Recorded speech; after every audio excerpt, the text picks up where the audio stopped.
O diagnóstico de câncer não é uma sentença de morte.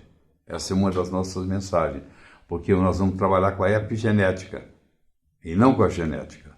Saiba se proteger do efeito nocebo de alguns profissionais pessimistas. Porque se o médico fala para o paciente que não tem jeito, aquilo ali é uma hipnose, não tem jeito, e o paciente começa a piorar. Então, o que nós podemos trabalhar para prevenir o câncer?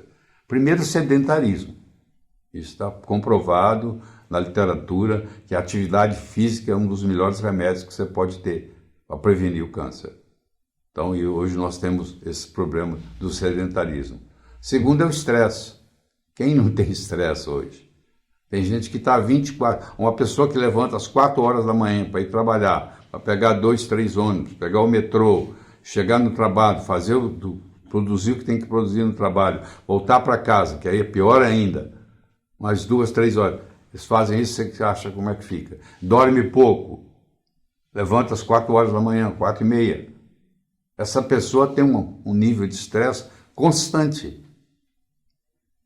O estresse, como eu já disse, libera epinefrina, adrenalina, e libera cortisol. E tanto o cortisol quanto a adrenalina são alimentos para a célula cancerígena. Então eu tenho que tirar o estresse da minha vida se eu tenho um diagnóstico de câncer. Terceiro, produtos alimentícios. Você olha hoje num carrinho saindo de um supermercado, é capaz de você não encontrar um alimento. Se encontra produto com rótulo, etc. e tal, que não é alimento, é um produto alimentício. O que é um produto alimentício? É um alimento que foi modificado com várias substâncias sintéticas, não naturais, e causa mais mal do que bem. Comer aquilo prejudica mais do que se não comesse. Então, um alimento que é para servir para te restabelecer o seu metabolismo está causando o problema. Você junta aí o sedentarismo, o estresse e o produto alimentício, forma um efeito combutivo que vai criar um ambiente especial para o desenvolvimento do câncer. Vem com isso conflito emocional. Você tem conflito emocional no seu trabalho, você tem conflito emocional em casa, você tem conflito emocional com as crianças, você tem com seus parentes, e etc. e tal. E vai somando com o sedentarismo, com o estresse, com os produtos alimentícios. Aí, proteína animal. Você tem que tomar muito cuidado, porque a proteína animal, eu não estou dizendo para você ser vegetariano, não. Eu estou dizendo que você tem que ser moderado na proteína animal, porque ela tem um aminoácido chamado L-glutamina. E tem câncer que são alimentados também, além da glicose, pela L-glutamina, como os linfomas e as leucemias. O carboidrato, esse é um grande culpado. Nunca foi na história da humanidade se ingeriu tanto carboidrato quanto hoje. Se nós formos lá para 12 mil anos atrás, onde ainda não havia agricultura, os nossos ancestrais não plantavam. Aliás, eles eram nômades. Para plantar o quê? Como é que ele pode plantar? Esperar crescer, você não vai estar ali. Para plantar uma bananeira, você vai sair amanhã de manhã. Ele é nômade. Ele e ela não, são nômades. Então, onde é que ele vai conseguir? Raízes. E olhe lá. E vai caçar. O que era? Era uma proteína animal. Mas não tinha o carboidrato. Porque quando você junta a proteína animal com o carboidrato, também não é bom. Se você comer só a proteína animal sem o carboidrato, tudo bem. E leite e derivados. Eu sei que é difícil, porque nós sempre aprendemos a tomar leite. Se você fizer uma análise, você vai ver que nós somos as únicas espécies na humanidade que tomamos leite de outra espécie. Você nunca viu uma girafa tomando leite de leoa. E você nunca viu um animal adulto tomar leite. Nós somos os únicos animais adultos que tomamos leite.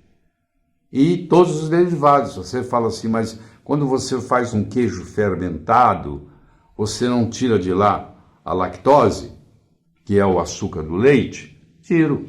Mas não é só a lactose que prejudica. E a caseína? E a caseína A1, que é uma proteína do leite, que tem literatura mostrando que ajuda a trazer o câncer de mama e o câncer de próstata. Então, eu estou comendo queijo que não tem lactose, mas tem a caseína 1. Então, isso é o problema. Então, se você foi diagnosticado com câncer, tem que tirar da sua vida leite e derivados. Tá? E, claro, temos que tirar o álcool e temos que tirar o tabagismo. Muita gente ainda fuma, infelizmente. Isso é um processo difícil de parar, porque o tabagismo ele é uma combinação de um vício com um hábito. Se você fuma 20 cigarros por dia, e durante 20 anos você fez 1,5 milhão desse movimento de levar o cigarro à boca. Você criou um condicionamento. Tá? Então você tem, na realidade, um vício, que é o da nicotina, e você tem um hábito, que é do tabagismo em si. O que prejudica mais é a queima do papel do cigarro. Tanto é que se você passar para cigarro de palha, o dano é menor. O que prejudica mesmo é a fumaça, é a queima do papel do cigarro. É a formação do alcatrão. Quando você tem só a nicotina não tem isso. A nicotina não tem fumaça, a nicotina não perturba o vizinho, a nicotina não causa câncer. Então tem gente que passa do cigarro para os nicoretes da vida. E que eu acho que é uma fase boa para você fazer uma transição quando você está parando. Parar de uma vez é difícil, parar aos pouquinhos, gradativamente, quando você começa a usar um nicorete. Você põe um nicorete na boca, pelo menos 50, 60 minutos, você não quer fumar o cigarro, você tem nojo de cigarro, e aí você vai fazendo isso, vai se passando, aí você tira o hábito, mas você fica com vício na nicotina, que é bem melhor do que só o hábito de fumar. Claro que eventualmente você vai se passar a nicotina e tirar, mas é fazer isso gradativamente, tem que fazer isso com ajuda médica, certo? A cafeína em excesso, principalmente se você é um metabolizador lento, nós temos 2 tipos de pessoas com relação à cafeína. Nós temos o metabolizador rápido, que pode tomar 9 horas da noite e vai dormir muito bem, obrigado. E tem aquele que se tomar café às 9 horas da noite não vai dormir aquela noite. Se você é um tipo metabolizador rápido, você pode se dar o luxo de tomar cafeína várias vezes por dia. Se você é um metabolizador lento, a partir das 4 horas, aconselho você não colocar café na boca. Aqui nós poderíamos gastar muitas horas, não temos isso, mas poderíamos gastar muitas horas aqui falando do trigo e do principal componente que tem no trigo, que é o glúten. Mesmo quando você não tem nenhum problema com glúten, tem outras coisas no trigo que prejudicam. Por exemplo, o que está lá, parte do trigo vai virar açúcar, vai virar um carboidrato. Agora, o glúten vem aumentando no trigo. Todo esforço que eles fizeram para aumentar a produtividade na plantação de trigo fez aumentar a concentração de glúten. O pão que nós comemos hoje não é o pão da época de Jesus, tem nada a ver.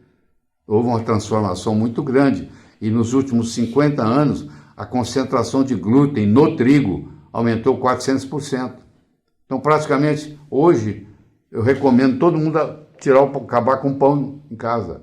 Tirar o pão, eu sei que isso é absurdo para você, à primeira vista, mas um paciente com câncer não pode comer pão no café da manhã, porque está comendo trigo e está comendo glúten, e isso contribui sobremaneira para o câncer. Nós podíamos falar horas sobre isso, mas dá uma olhada, dá uma pesquisada. Não fica só nisso aqui, não.